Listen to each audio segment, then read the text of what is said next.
আসসালামু আলাইকুম এভরিওয়ান। আজকে আমি ঘুম থেকে অনেক বেশি দেরি করে উঠেছিলাম। তাড়াহুড়ার মধ্য দিয়ে কোনোভাবে বোরকা হিজাবটা পরে স্কুল চলে গিয়েছিলাম। স্কুল থেকে বাড়ি এসে দেখছি মায়া এই বেসিংটা নিয়ে আসছে। এটা আমার একটুও পছন্দ হয়নি, যার কারণে মনটা একটু খারাপ হয়ে গেছে। এই বেসিংটা আসলে আমার কাছে অনেক বেশি বাজে লাগছিল। অনেক করে মনকে বুঝিয়ে টুজিয়ে এরপরে আসলাম মাকে আম কেটে দিতে।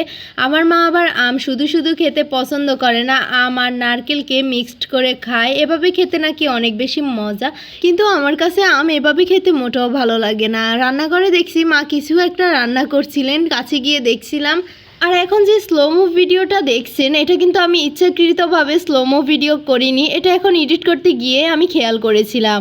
যাই হোক, অনেক সময় এরকম হয়ে যায়, যেটা আমরা করতে চাই না সেটা অবভিয়াসলি হয়, আর যেটা করতে চাই সেটা কখনোই সম্ভব হয় না। মনে হচ্ছে জ্ঞানটা একটু বেশি দিয়ে ফেললাম। যাই হোক, মাকে কয়েকটা কাঁঠালের বিচি কেটে দিলাম। আর বিকেলবেলা আমাদের আয়নাটা নিয়ে আসছে। আয়নাটা বাঁধানো আমার খুব একটা ভালো লাগেনি। সবচেয়ে বড় কথা হচ্ছে আমার ইচ্ছে ছিল আয়নাটা অনেক বেশি বড় থাকবে, বাট ওনারা আয়নাটাকে অনেক বেশি ছোট করে ফেলছিল। বিকালবেলা জমজমাটে বৃষ্টি শুরু হয়ে গেল, আর আমি ঘরে বসে পড়াশোনা করছি। আর 3 তারিখ থেকে আমাদের এক্সাম শুরু। আমার জীবনে এটাই প্রথম এক্সাম যেটা কিনা 5 ঘন্টা যাবত দিব, কিন্তু আমি তো কিছুই পারি না। আমি কি দিব সেটা ভেবে আমি অনেক বেশি কনফিউশনে আছি।